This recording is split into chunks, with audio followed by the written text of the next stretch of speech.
So let's show you what your morning drive might look like here in central Indiana. As we said, there have been several crashes and slide-outs and icing conditions overnight.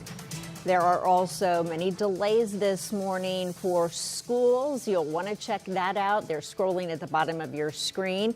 And we'd like to say good Thursday morning to you. Thanks for waking up with us here at 6 o'clock. We do have a weather impact day to get you caught up on. For sure. Team coverage on both the frigid temperatures plus the slick roads that we just showed you. So our Anna Chalker is on the roads right now. And Matt Stanridge will also have a traffic update for us in just a few minutes. But we do want to get you right to check with what we need to know before we step out the door this morning. Really just treatments on the roads because of the temperature. It's just a hard thing this morning. And I would say, what we need to know as we head out the door is leave early, okay? Leave early. Take your time and realize, as Matt's going to report in just a few moments, as Anna, we have a lot of slick roads out there. Now, this is as the school delays started to come in. We began in the Brownsburg area. St. Malachy, for instance, Shamrocks went on a 2-hour delay.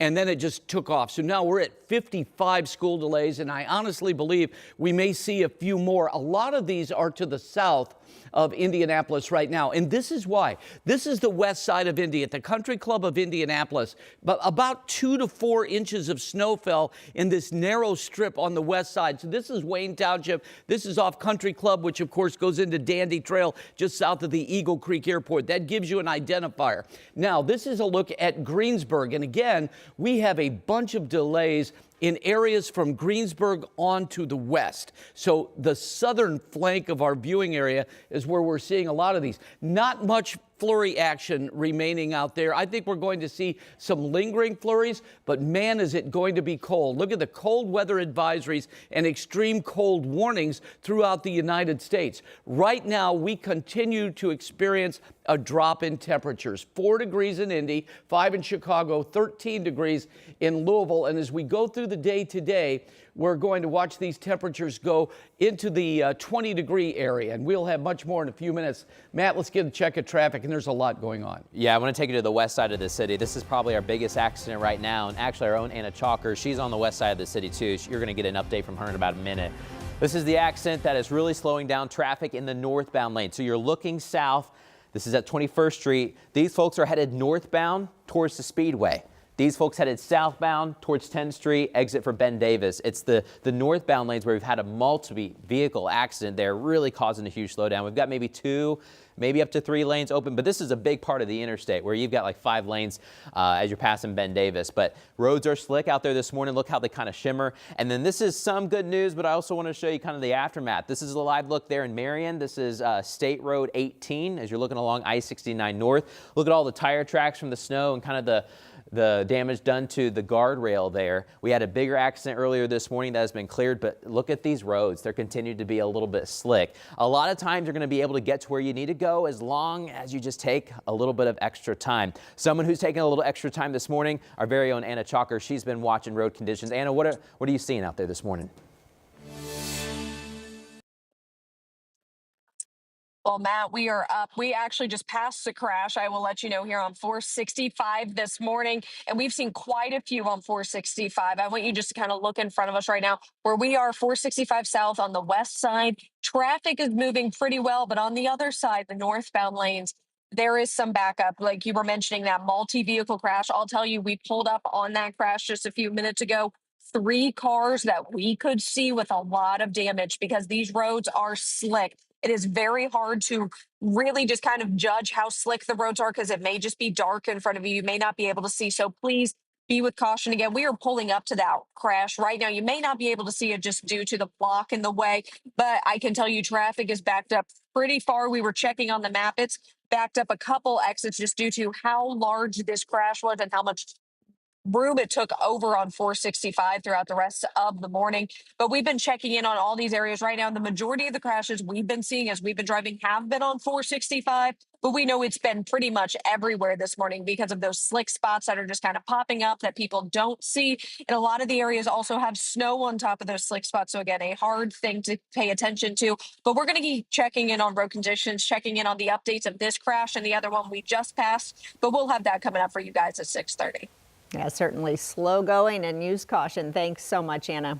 Now, you're probably glad to see those plow drivers that are out and about and the mechanics that have been working around the clock. DPW says that they are treating Indy streets back to back. And you probably remember last week, city leaders, when they rolled out that new snow removal plan for the rest of the winter after some big time complaints. Plows will only clear residential streets, but they will now if the total of snow reaches 4 inches.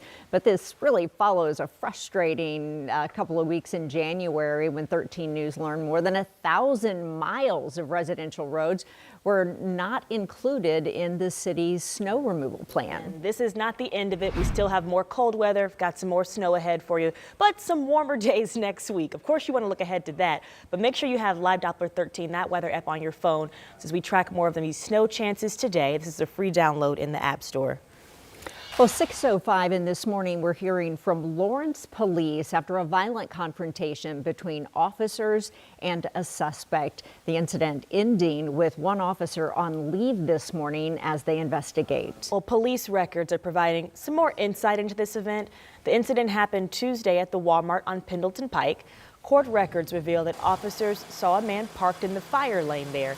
And police said the man became aggressive when officers went to check the license plate of that car. So apparently that's when this situation really escalated. The officers wrestled the man to the ground and even had to use a taser.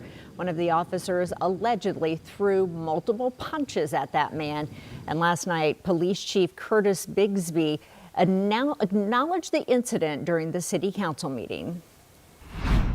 Transparency and accountability are fundamental to maintaining the trust of the community in which we serve. As chief, we are committed to a fair and objective review of this incident, and appropriate actions will be taken based on the findings.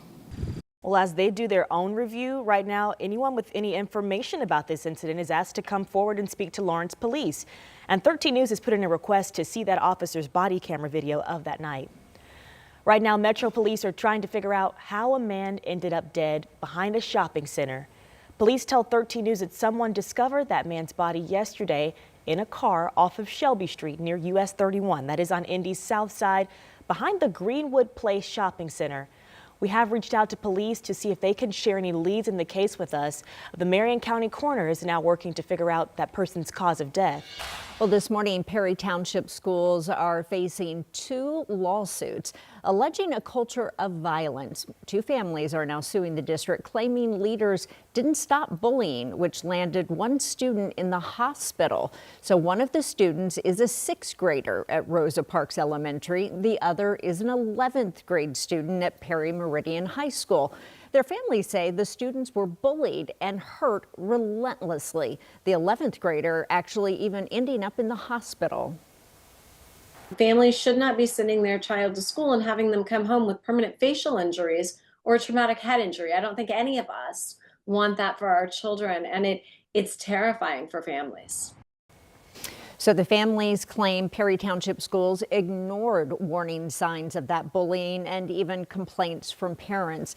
The district tells us it can't comment on the lawsuit, but has, quote, stringent anti-bullying policies and practices in place.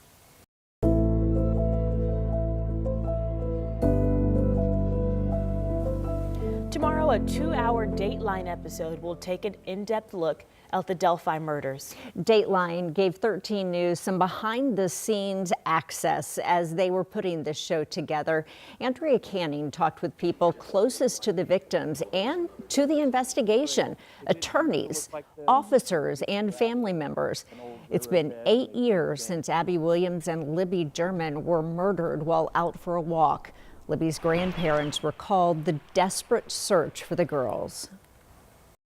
We saw a Snapchat photo of Abby that Libby had taken, so we knew that they had been on the bridge. Is that reinforcing the thought that maybe this is connected to the bridge? You know, that maybe something happened, they got hurt, or? Well, that's what was going through my mind was, okay, now either they fell off the bridge or they got down one of the ravines out there.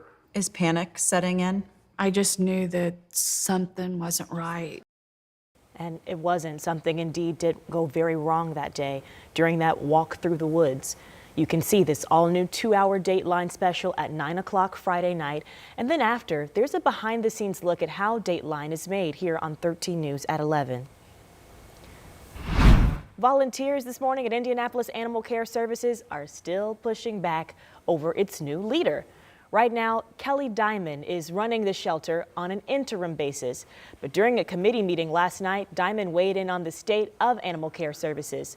Former staff and volunteers called for the committee to keep searching for another leader. Some called recent policy changes harmful. One of those policies affects the volunteer at work hours. Slashing the volunteer hours during the week now forces dogs to hold their bladders and waste for over 14 hours or sit in their own waste until the next morning. We value the positive contributions from our volunteers, and we also value their safety. And not only are we concerned about their safety when it comes to animals in our shelter, but also that of the public being able to access our building and our property and enter that building while they are there without management oversight. And this is not the first time her leadership has been called into question. It's been a long process, and right now the full council is considering her full appointment to that position. Good morning, Chuck. 64 delays, Julia, this morning on another cold morning. We also have closings in Brown County, Jennings County, and Bartholomew County. This is a look at some slick roads and another crash. This one 465 on the city's west side near West 21st Street. We've got more traffic from Matt. I'll tell you when we get some relief from this cold coming up.